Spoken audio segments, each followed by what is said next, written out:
જય Shri Krishna. Welcome to my channel Pet Pooja the home ground kitchen.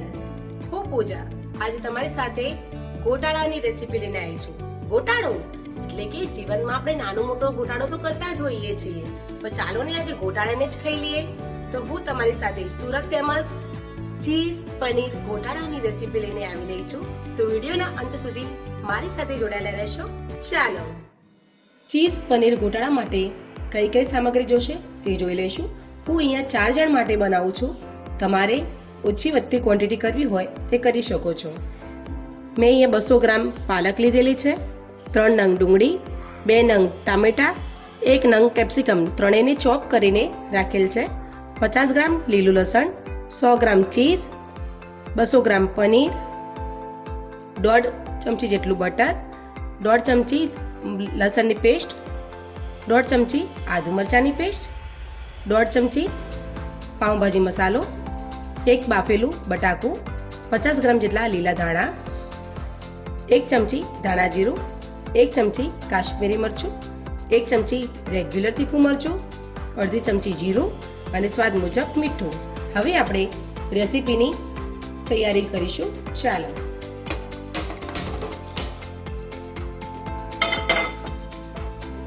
એક પેનને આપણે ગરમ કરવા મૂકીશું.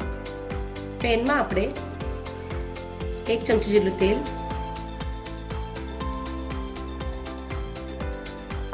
અને 1.5 ચમચી બટર એડ કરીશું.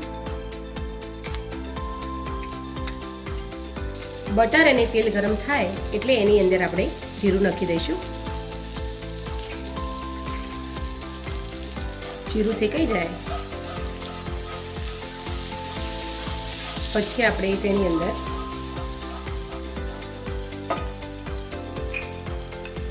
લસણની પેસ્ટ એડ કરીશું.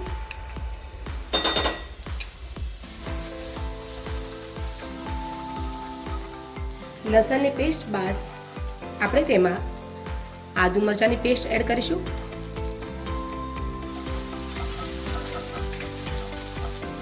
આદુ મરચાંની પેસ્ટ સાતળાઈ જાય ત્યાર પછી તેની અંદર આપણે ડુંગળી એડ કરી દઈશું.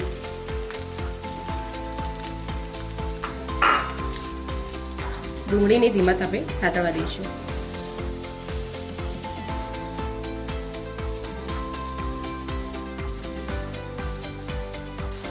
ડુંગળી આછા ગુલાબી રંગની થાય ત્યાર પછી તેમાં કેપ્સિકમ આપણે એડ કરી દઈશું.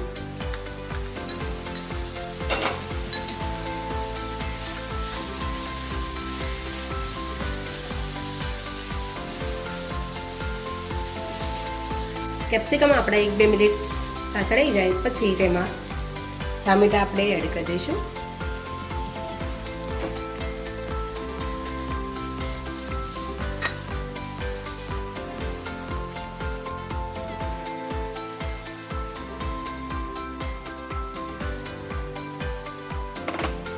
તેને આપણે ધીમા તાપે ચડવા દઈશું. ટામેટાં સરસ ચડી ગયા છે. હવે આપણે તેની વચ્ચેથી આમ જગ્યા કરી દઈશું.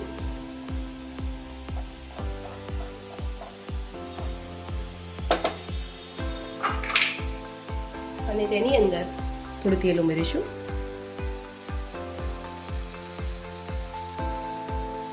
દોઢ ચમચી જેટલું તેલ થોડું જ ગરમ થાય ત્યાર પછી તેમાં આપણે લીલું લસણ એડ કરી દઈશું.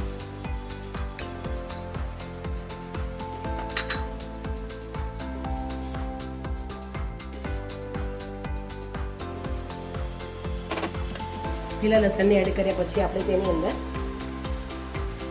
પાલક એડ કરી દઈશું.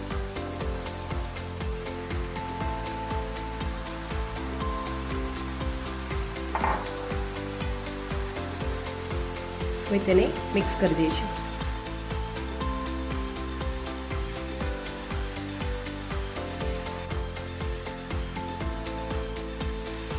પાલકને આપણે સરસ મિક્સ કરી દઈશું.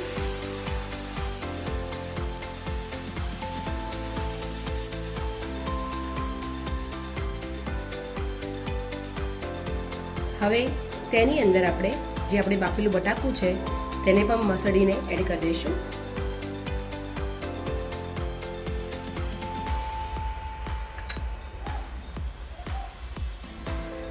તમામને આપણે હવે કામ પછી મિક્સરથી આપણે મિક્સ કરી દઈશું.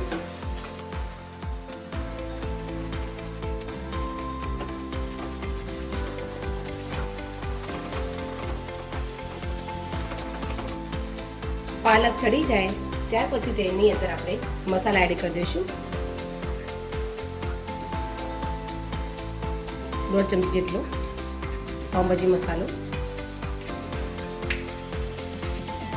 1 ચમચી કાશ્મીરી મરચું, રેગ્યુલર મરચું, ધાણા જીરું પાવડર,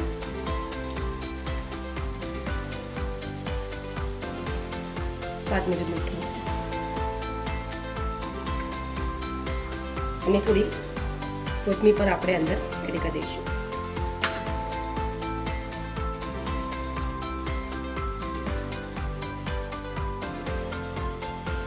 હવે તેની અંદર આપણે અડધો ગ્લાસ પાણી એડ કરી દઈશું.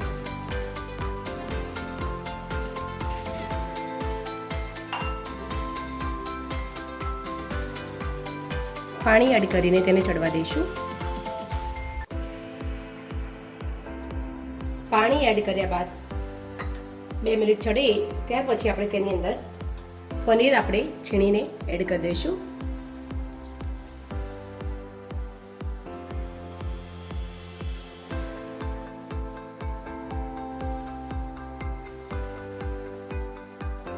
પનીર એડ કર્યા પછી તેની અંદર આપણે ચીઝ એડ કરી દઈશું.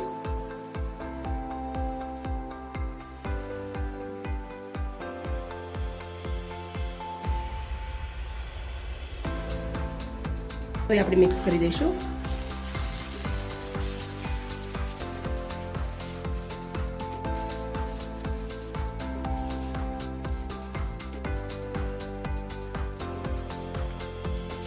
અહીંયા દૂધ અને ક્રીમ ઓપ્શનલ છે, પણ હું ત્યાં એડ કરીશ જેથી તેનો સ્વાદ બમણો લાગે. ચીઝ નાખ્યા પછી આપણે તેને પાઉંભાજી મિશ્રણથી આપણે ફરીથી હલાવી દઈશું.